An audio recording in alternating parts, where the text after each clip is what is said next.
Spy TV channel ప్రేక్షకులకి నమస్కారం. ఈరోజు నుంచి మనం ఒక కొత్త అంశం పైన ఒక సిరీస్ ఆఫ్ లెక్చర్స్ మాట్లాడబోతున్నాం. మీరు తెలుసుకోబోతున్నారు, నేను మాట్లాడబోతున్నా. అదేంటంటే ప్రేమ కావ్యం. ప్రేమ అనేది కావ్యంలాగా ఎలా అవుతుంది? ప్రేమ పైన చాలా పాటలు, పద్యాలు ఎక్కడ చూసినా లవ్ లవ్ అని అంటూ ఉంటారు, ఎస్పెషల్లీ యూత్. నిజంగా దాన్ని అర్థం చేసుకుంటున్నారా? ప్రేమని నిజంగా ప్రేమ తత్వంలో జీవిస్తున్నారా? అసలు నిజమైన ప్రేమ అంటే ఎలా ఉంటుంది? ప్రేమలో ఎన్ని కలర్స్ ఉంటాయి? ప్రేమ యొక్క స్వభావం ఏంటి? లవ్లో ఎన్ని డైమెన్షన్స్ ఉంటాయి? ఈ ప్రేమ అనేది ఒక కరుణలాగా ఎలా మారుతుంది? ఇదే ప్రేమ మనిషిని ఒక విశ్వనరుడిలాగా, యూనివర్సల్ హ్యూమన్ బీయింగ్ లాగా ఎలా మార్చగలుగుతుంది? ఆ ప్రేమలో ఉండేటటువంటి శక్తి ఏంటి? ఇలాంటి రకరకాల అంశాలపైన మాట్లాడబోతున్నాను.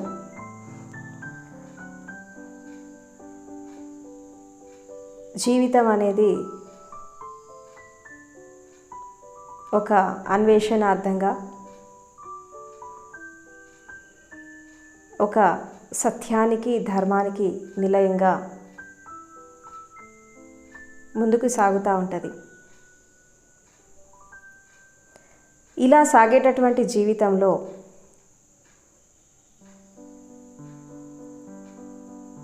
మనుషులు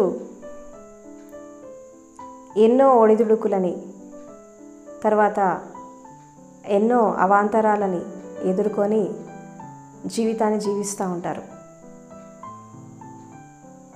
వాస్తవానికి జీవితం అనేది అర్థం కావాలి అంటే, జీవితం యొక్క అర్థం పరమార్థం తెలియాలంటే ఏం కావాలి? జీవితంలో జీవితాన్ని ఎలా జీవించాలి? ఆ జీవించేటటువంటి కళ ఏంటి? ఎలా జీవిస్తే జీవితం అనేది ఒక ఉత్సవపూర్వకంగా, ఒక ఆనందంగా, ఆహ్లాదంగా ఉంటుంది అని చెప్పి ప్రతి వాళ్ళు కూడా దీనికోసం అన్వేషిస్తూ ఉంటారు. ఈ ఆనందం కోసము, ఈ సంతోషం కోసం వెతికేటటువంటి ఈ జీవిత ప్రయాణంలో అన్నిటా దుఃఖమే ఎదురవుతుంది. ఎక్కడ చూస్తే అక్కడ దుఃఖమే ఉంటుంది.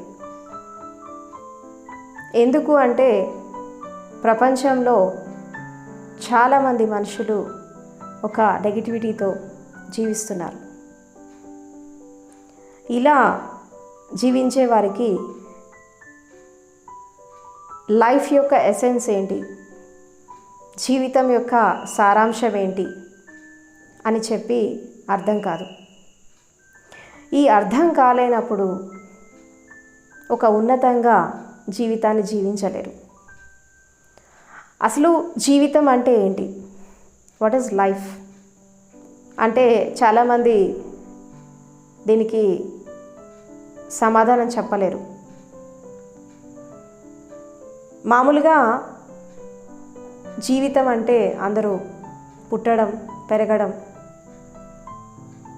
తర్వాత చదువు, ఉద్యోగం, వివాహం, సంసారం, పిల్లలు, సంబంధాలు, బాంధవ్యాలు, ఒక స్టేజ్ వచ్చాక అనేక రకాల వ్యాధులు, దాంతో బాధపడుతూ ఇక అన్నిటికంటే జీవిత చరమాంకంలో వచ్చేటటువంటి మృత్యువు, దీన్ని చూసుకుంటూ జీవితాన్ని ముగిస్తారు.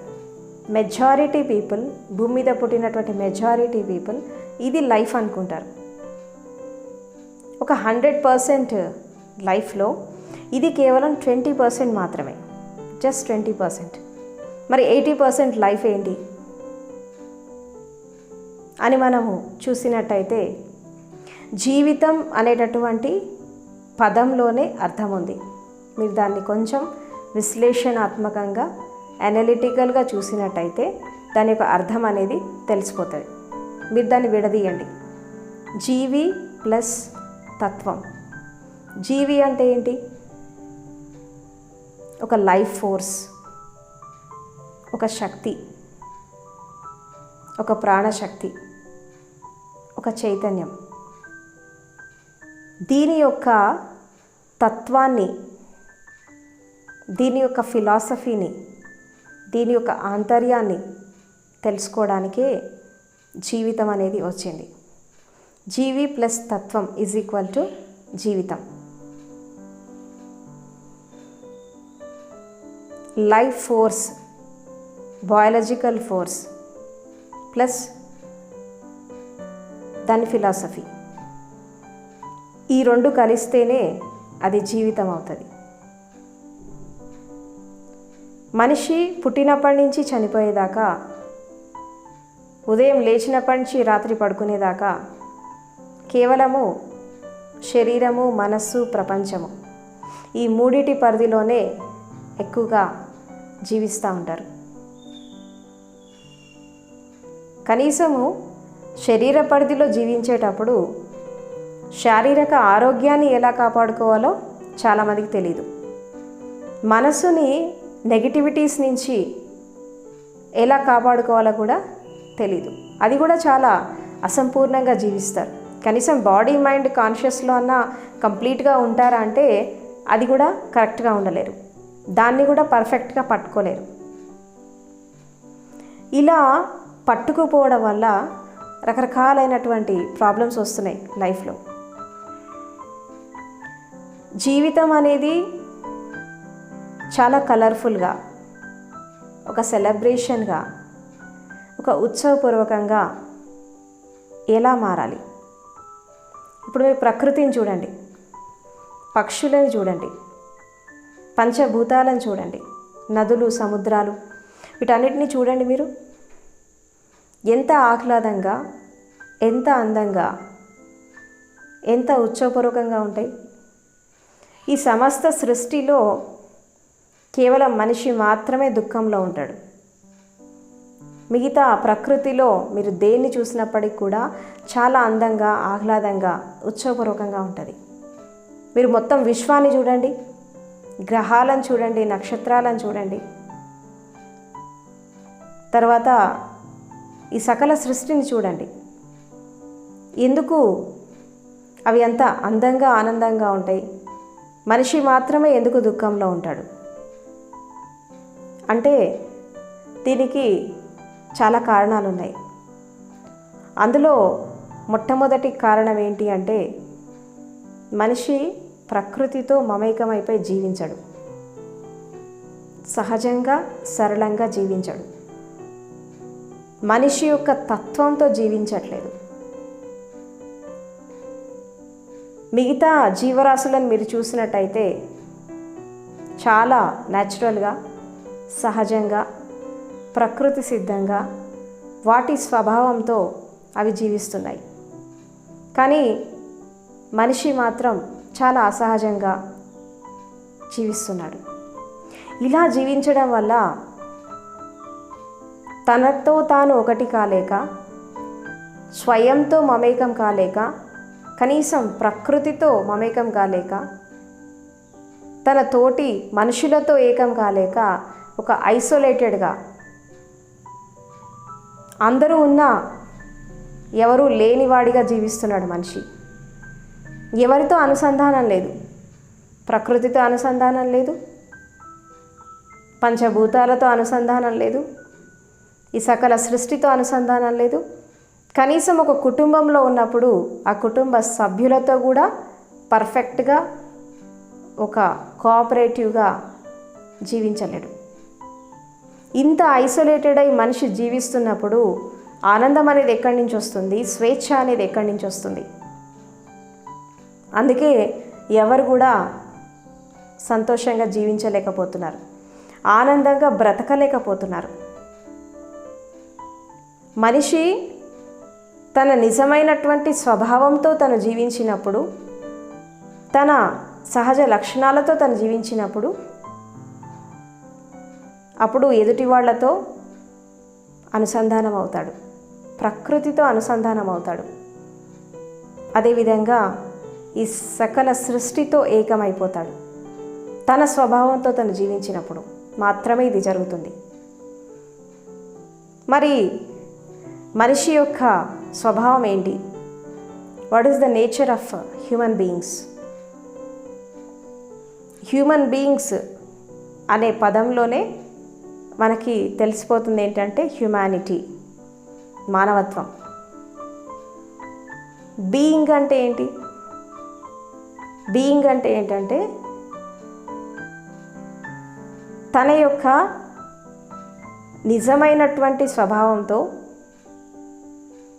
తన యొక్క స్వయంతో, తన లోపల ఉండేటటువంటి ఆ యొక్క శక్తితో అనుసంధానమై ఎవరైతే జీవిస్తారో వాళ్ళు మాత్రమే హ్యూమన్ బీయింగ్స్, మిగతా వాళ్ళు కాదు. ఇప్పుడు మీరు జంతువులను చూడండి, అది క్రూర మృగాలు అయితే కావచ్చుగాక చాలా సహజంగా సరళంగా జీవిస్తాయి అవి. ఒక సింహము పర్ఫెక్ట్గా తన క్యారెక్టర్తో, తన స్వభావంతో 100% జీవిస్తుంది. కానీ మనిషిలాగా 100% జీవించలేడు. ఎందుకు ఇంత వ్యత్యాసం ఉంది అని మనం చూసినట్టయితే మనిషిలో రకరకాల లక్షణాలు ఉంటాయి, రకరకాలైనటువంటి స్వభావాలు ఉంటాయి. ఎందుకంటే ఈ యొక్క సుదీర్ఘమైనటువంటి జీవిత ప్రయాణంలో మనకు తెలిసింది 100 years లైఫే, అంతకంటే ముందు ఇంకా చాలా లైఫ్స్ ఉంటాయి. ఈ సుదీర్ఘమైనటువంటి జీవిత ప్రయాణంలో మనిషి రకరకాల అనుభవాలను తీసుకొని రకరకాల స్వభావాలతో ఈ యొక్క మానవ దేహంలోకి వస్తాడు. అందుకే మనిషి జంతువులాగా బ్రతకచ్చు, రాక్షసుడిలాగా బ్రతకచ్చు, మనిషిలాగా బ్రతకచ్చు, తలుచుకుంటే భగవంతుడు కూడా కావచ్చు. ఇన్ని రకాల పొటెన్షియాలిటీస్ ఒక వ్యక్తిలో ఉంటాయి. అంటే మనిషి జీవితం అనేది ఒక జంక్షన్ లాగా ఉంటుంది. ఈ జంక్షన్ లాంటి లైఫ్లో 4 ways ఉంటాయి. అంటే ఒక మనిషి తన స్వభావం అనేది ఎలా ఉందో, తన క్యారెక్టర్ ఎలా ఉందో దాని ప్రకారం తన లైఫ్ వెళ్ళిపోతూ ఉంటుంది ముందుకి.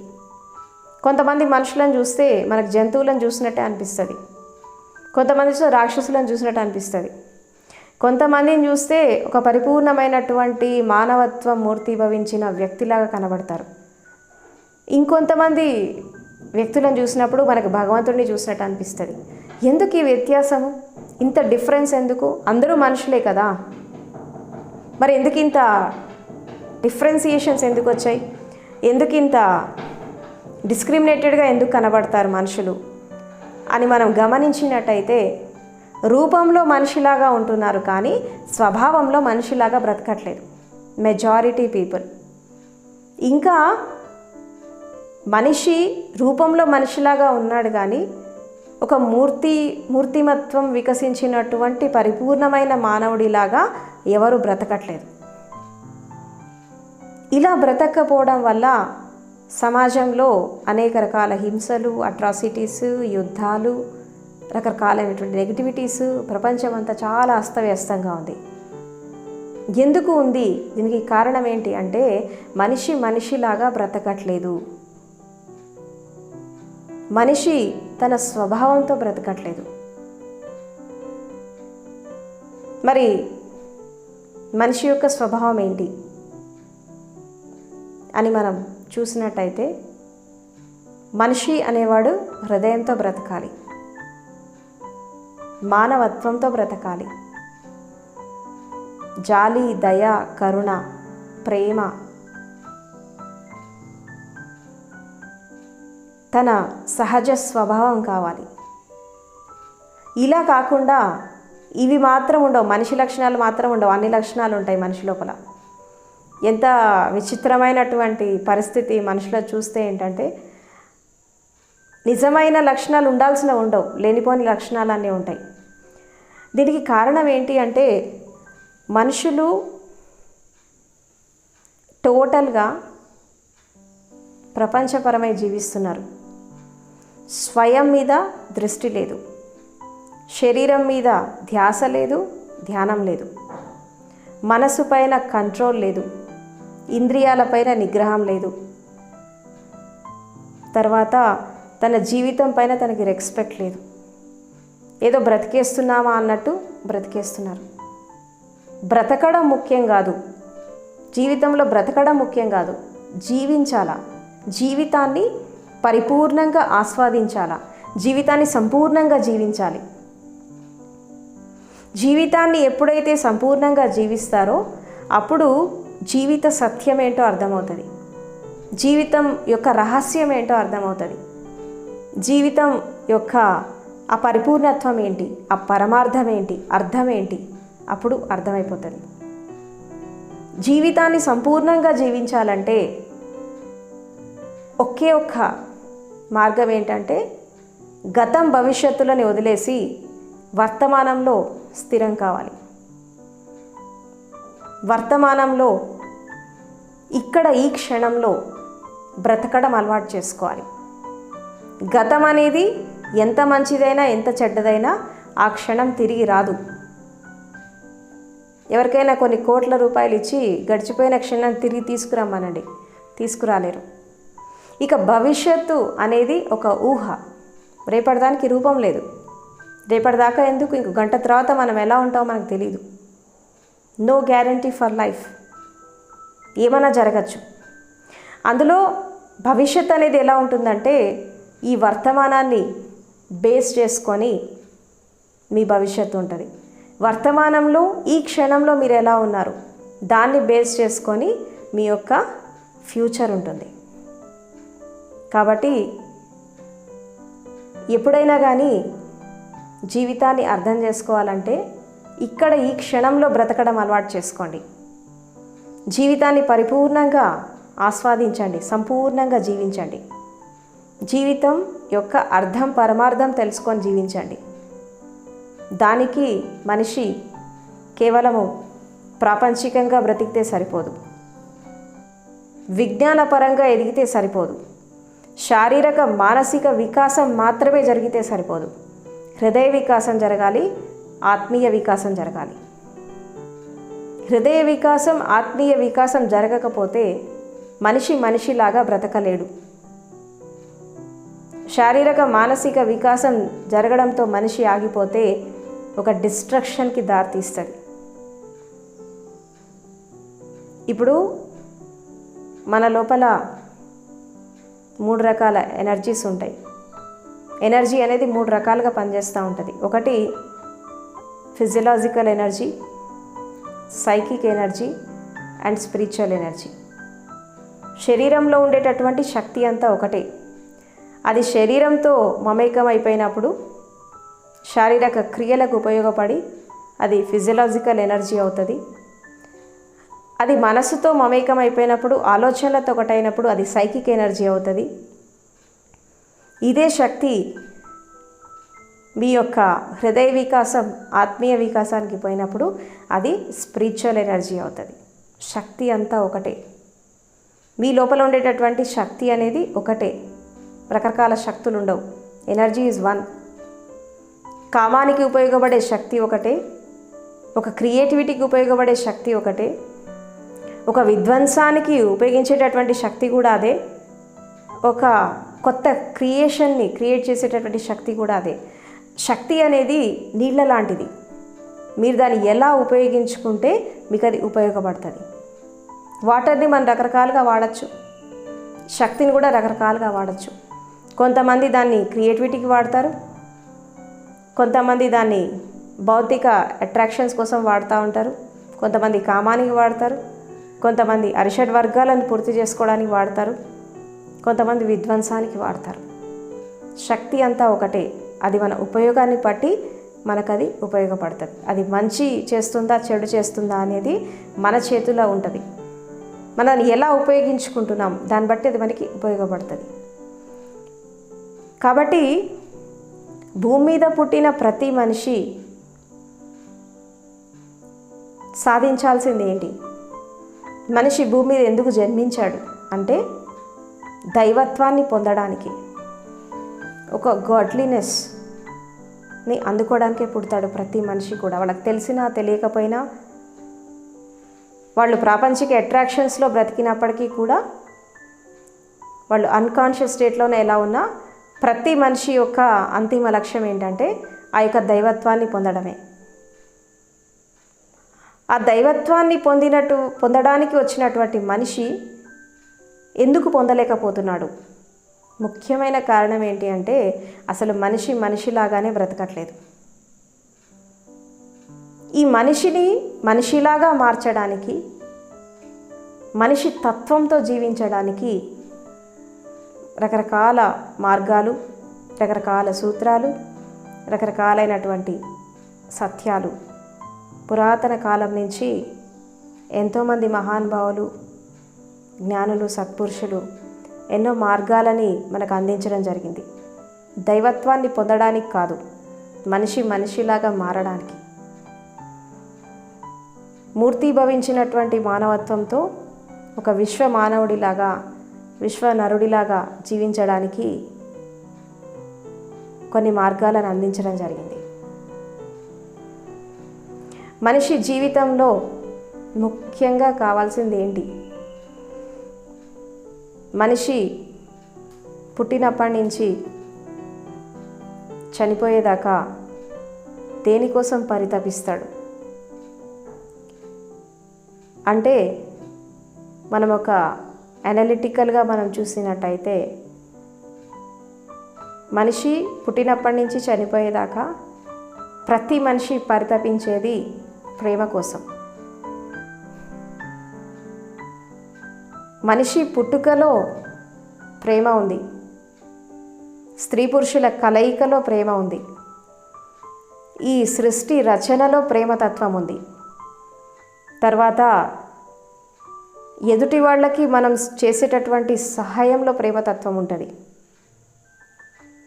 మనిషి ఆది మరియు అంతం మొత్తం ప్రేమమయం.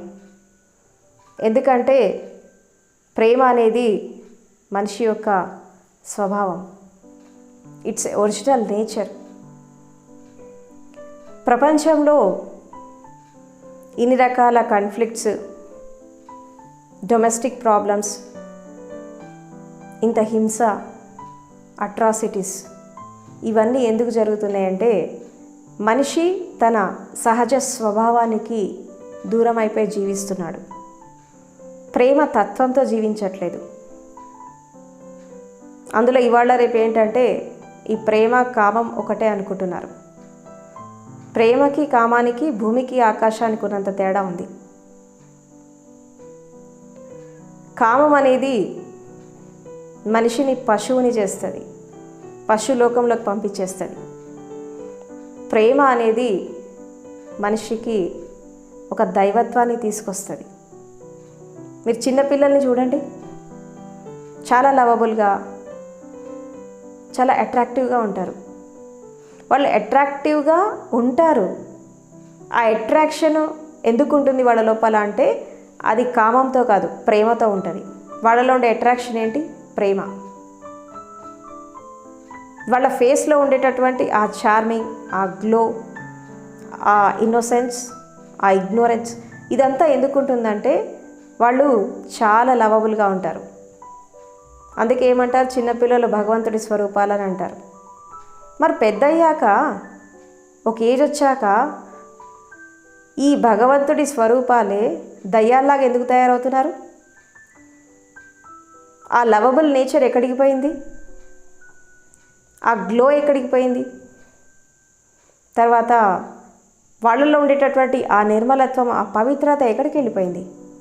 ఎందుకు ఇంత వ్యత్యాసము? ఒక పుట్టిన పిల్లాడిని మీరు చూసినప్పుడు, అదేవిధంగా చచ్చిపోయే ముసలివాడిని చూడండి, ఎంత తేడా ఉంటుంది. మరి పుట్టినప్పుడు ఉన్నటువంటి ఆ నిర్మలత్వము, ఆ పవిత్రత, ఆ ప్రేమతత్వము జీవితాంతం ఎందుకు ఉండట్లేదు? చచ్చిపోయేటప్పుడు ఎందుకు ఆ నిర్మలత్వం, ఆ పవిత్రత, ఆ ప్రేమతత్వంతో శరీరాన్ని ఎందుకు వదిలేకలేకపోతున్నారు? ఎక్కడ పొరపాటు జరుగుతోంది అని ప్రతి వాళ్ళు ఆలోచించాలి. ఎందుకు మనిషి ఇంత పర్వర్టెడ్నెస్కి ఎందుకు వెళ్తున్నాడు, ఎందుకు ఇంత హింసాత్మకంగా అవుతున్నాడు అని ప్రతి వ్యక్తి తను తాను ప్రశ్నించుకోవాలి. ఇలాంటి ప్రశ్నలన్నిటికీ సమాధానం చెప్పేటటువంటి ఆ యొక్క మార్గం ఏంటంటే ప్రేమ కావ్యం. మనిషి ఆది అంతం ప్రేమ తత్వమైనప్పుడు డిఫరెంట్గా వెళ్ళాల్సిన అవసరం లేదు. ఈ ప్రేమ తత్వాన్ని, ఈ ప్రేమైక జీవనాన్ని ఎవరైతే అందిపుచ్చుకుంటారో వాళ్ళు చాలా ఆనందంగా సంతోషంగా జీవితాన్ని జీవిస్తారు. అదేవిధంగా మనిషి జీవితం యొక్క అంతిమ లక్ష్యమైన ఆ యొక్క జ్ఞానాన్ని కూడా పొందగలుగుతారు. అన్నిటికీ మూలం ప్రేమ. సో ఈ ప్రయాణంలో మీరు కూడా నాతో పాటు సాగిపోండి. తర్వాత ప్రేమైక జీవనాన్ని అలవాటు చేసుకోండి. ఆనందంగా సంతోషంగా జీవించండి. కాబట్టి ఫ్రెండ్స్, ప్రతి వాళ్ళు ఈ యొక్క